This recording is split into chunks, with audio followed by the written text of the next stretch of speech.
Hello, I'm Erica Hargreave and I'm one of the founders of StoryToGo. In this video, with the little Miss Ella Paws here, is to share our reflections on 2.5 years since we sort of set down the road to build our sustainable funding series for creatives, educators, and technologists. This was a journey that we started down because Laurie Yearwood and myself were finding that the funding model, the funding system within Canada for film, television, and digital video was broken. We'd apply for grants, and we'd apply for grants on, like with some of our projects having won sort of international awards, and we would get nada in terms of funding. And then we'd apply for grants.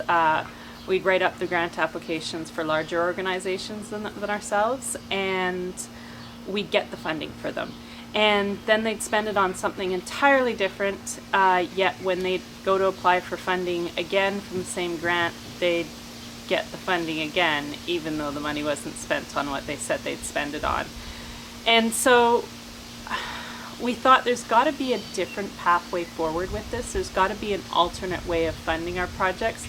And this was important to us just because, I mean, we're creating projects that we're quite passionate about, that we feel are making a positive difference in the world, sort of around giving people hope and sort of sharing ideas around cultural understanding and around the environment. And so it was a need to find a pathway forward. But we also teach media students, and so this was also a need for our students, because, you know, it's great to teach them all these storytelling skills, but at the end of the day, inevitably you've got to find a way of funding those stories as well. And so it was Laurie Yearwood who had the idea of starting to interview other creatives out there and finding out how they were funding their projects and what their different pathways were forward, and also having the idea that we then would share that as case studies that were open and free for others to access, so that they too could learn from our journey, or from these various different creators' journeys. And so that kept getting put off though, because there was always something more important to do. So I finally decided to make it a master's project as part of my Master's of Educational Technology, so that it was made a priority. And so with that, we decided that the first step in embarking on that would be to submit it to a conference, which was the OER19, so Open Educational Resource 19 conference in Galway, Ireland. And we thought that an Open Educational Resource conference was well suited to this research, as the question of sustainability in both the creation and maintenance of open educational resources is a challenge, and it's a constant question of how is everything getting funded. And so that's where our journey begins. As we embarked on this journey, Mary McDonald, who was also doing a Master's of Educational Technology at UBC, joined us for the first 6 months. And so between her, Laurie, and I, leading up to that first conference in Galway, Ireland, we conducted 8 interviews, and those 8 interviews were with a variety of storytellers, educators, educational technologists, change makers, app and platform developers, and their funding models were built from a whole different variety of different funding sources. And so there was a mixture of grants, institutional money, sort of crowdfunding campaigns, affiliate marketing, ad revenue, royalties, freemium models, patronage, merchandise, sort of secondary services, like in the forms of talks and workshops, and sort of selling the services that they were doing around their projects as well. And so it was really interesting. We're still in the process. We processed the interviews specifically for the talks we gave at OER19, and then also at CNIE 21, but we're still in the process of processing all the videos so that people can enjoy the interviews in their full versions, as well as snippets from those videos. And then also then dive into like full written case studies around those projects. One of our first interviews was really telling in the whole mix, and that one was with the Emerging Media Lab at UBC.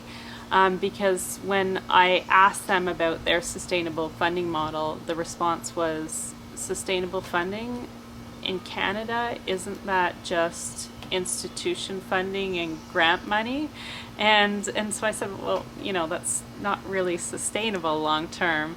And I said, and not everybody gets those grants. And the response to that is, oh, well, that's because you need a track record. And I'm like, so if you've won awards, does that not mean you have a track record? Oh, yeah.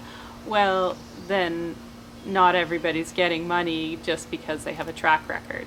And then also, like, especially when you're thinking educational institutes who are training new people out there, you've also got to have some way that emerging media, emerging educators are also able to access that funding to build the track record for themselves. As a past parks naturalist, I grew up in a world in which you didn't have open education, you had education. And part of education was about sharing. And so it was just that natural space where we shared our content, we shared our ideas, we shared our teaching strategies, and then we'd remix those, and we'd remix them so that they worked for our students, for our audiences, for the people that we were trying to reach.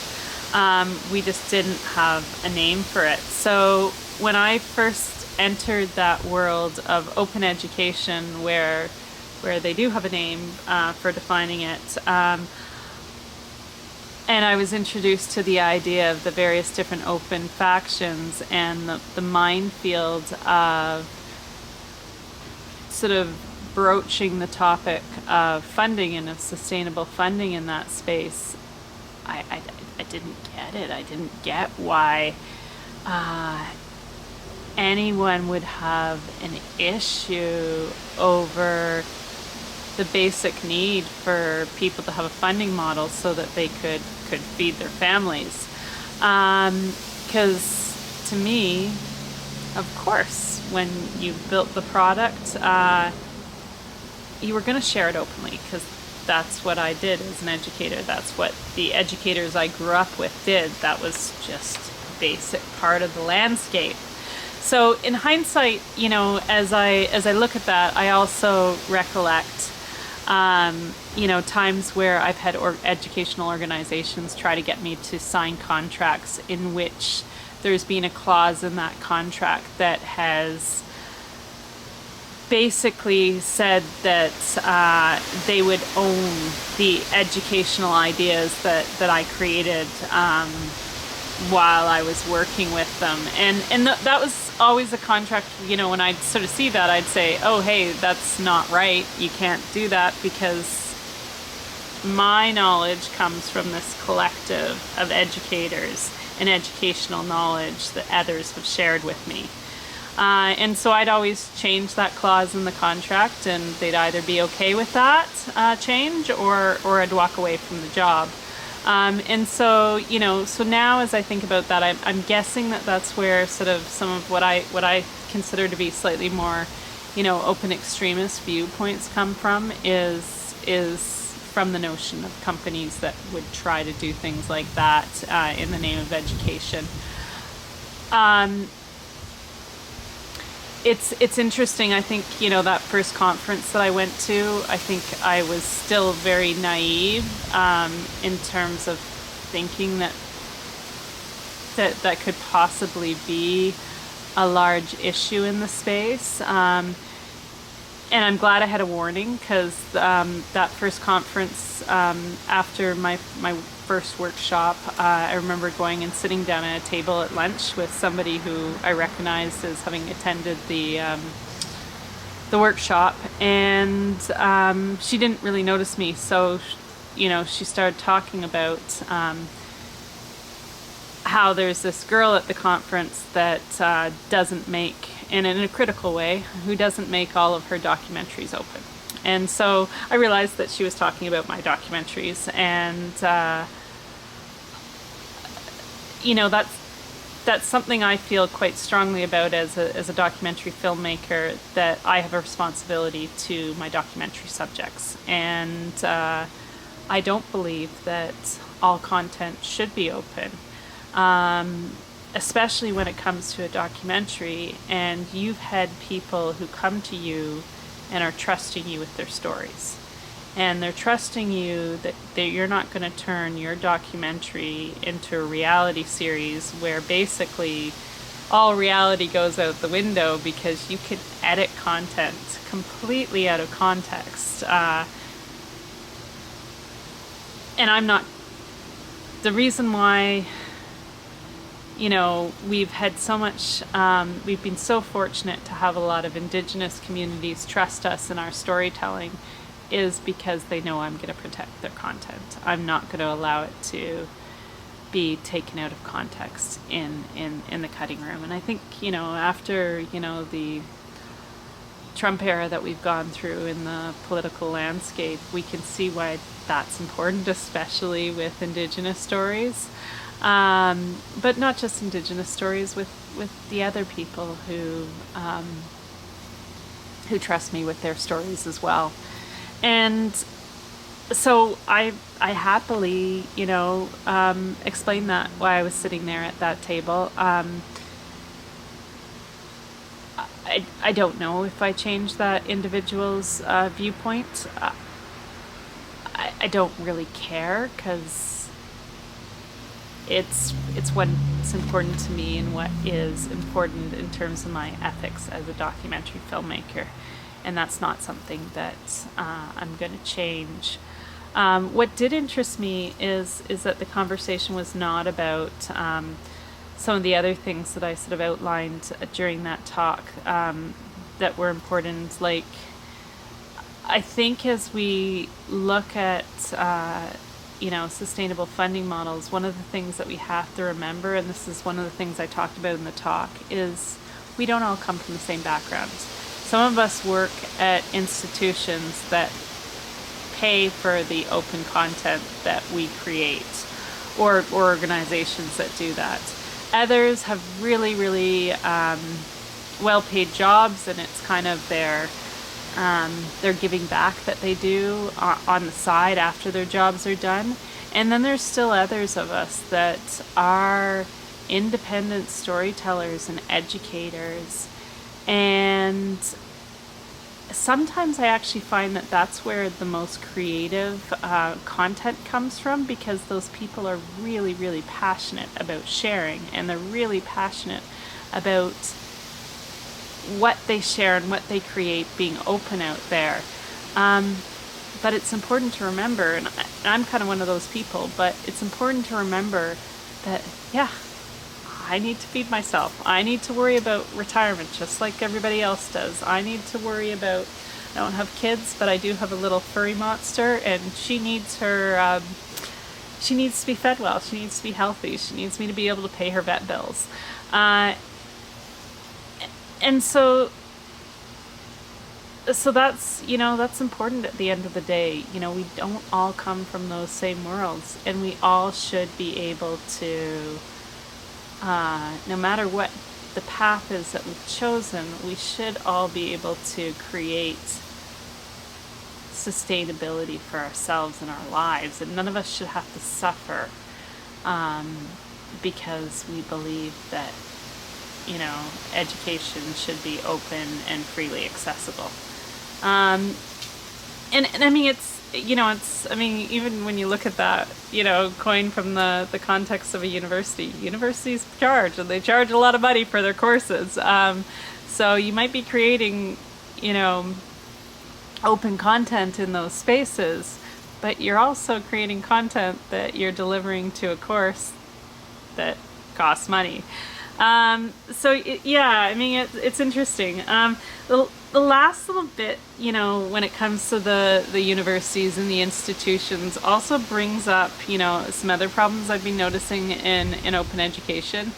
And that's that I think we're running into a problem that open ed has almost become like a badge. Like, sort of like it's like a badge that they're creating open just to say, I've done this. And that sort of leads into the second problem. And the second problem being that there seems to be a lack of understanding that while it's great or whatever to create this open educational material, but unless it actually gets delivered to the people that can use it, are you really doing anything that's positive and that's building out there in the community? And so when I brought some of this notion up in the past year about the fact that if those materials are really going to be useful, we need to understand how to share them, and we need to have distribution channels for getting those out to the end users. And I almost had that response of that, sharing and eyeballs is about ego, which it's not. It's just simply that it's great to build these things, but if they're going to be helpful, you do need to get them to the end user. Having said all that, while the open ed community, has its flaws and it's got its egos and infighting factions, it is also a community that I am absolutely falling in love with, and that I'm really glad to be becoming a part of, because I think there's a lot of good. There's a lot of good people in that space that are caring, that are creating and sharing things to help other people, and I'm really pleased to be a part of that. And I think some of those ideas and some of those criticisms are starting to change. The person who I heard at that lunch table criticizing my decision to make my documentaries free but not open, I heard at OERxDomains21, I heard her, saying that no, not everything can always be open, because there's got to be a funding model there, and there's got to be a way that people are able to feed their families. And I thought, okay, that's good. These things aren't black and white. There's a lot of gray, and we have to appreciate, and we have to understand that, and we have to understand different people's needs. I was really, really excited by the ending keynote that Rajiv from Kwantlen Polytechnic gave at OERxDomains21, because he spoke about that. He spoke about how we're not all coming from the same space. We're not all coming from the same incomes or the same institutional support. Not all of us are creating open ed that is funded by other bodies. Some of us are funding it ourselves, so we do need to figure out how that works, and how that works with us feeding our families and not being, broke and suffering because of it. And he spoke of the importance of being protective around traditional knowledge, and that we shouldn't be bullying, people in Indigenous cultures to tie their traditional knowledge into the Creative Commons. And he also spoke with that of these new emerging traditional knowledge licenses and labels, which I have to say I was really excited about. So yeah, I'm kind of excited about the future of the space and being a part of it, but I also think there's still a lot of questions we need to ask and conversations we need to have, including the fact that the majority of educators don't use the word open education. So understanding that is what we're building reaching the end user? Is it getting to the people that could use and could benefit from it? I'm sure it's a conversation that I'll be continuing with for a while now. But yeah, I'm happy to be a part of it. This is Mr. Linus, by the way.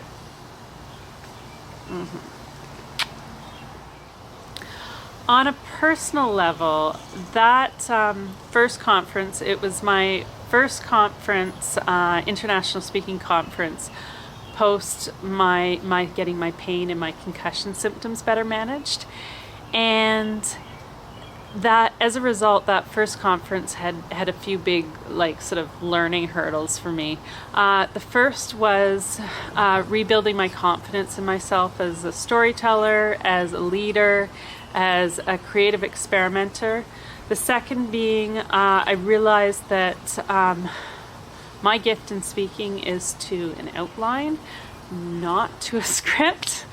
And then I also, it's where I finally started to own and to share my story of the new me post my accidents. And that was thanks to encouragement from Lori.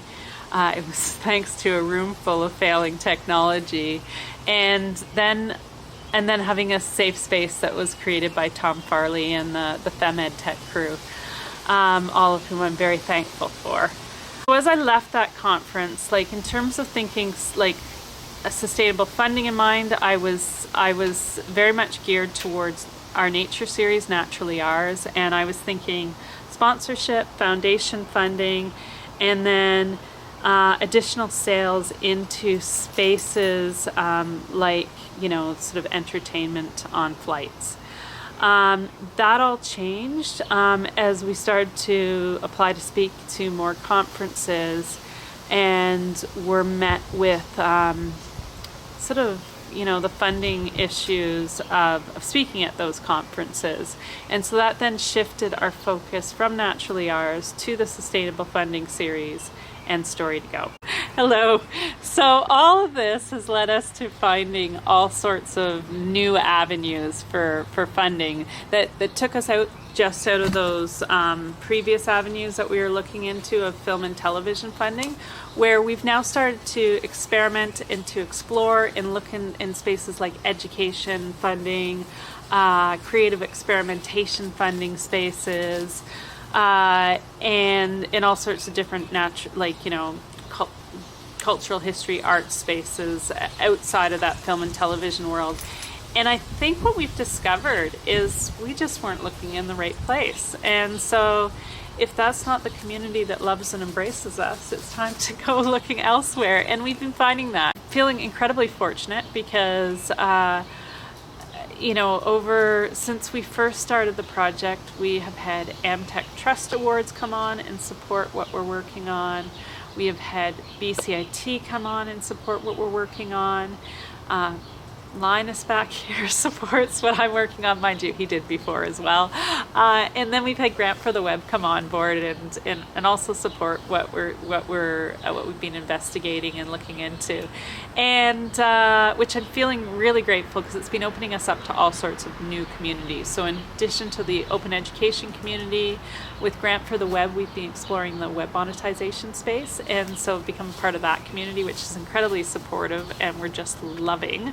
It's been reminding me of like the early days of the web, which is just so lovely.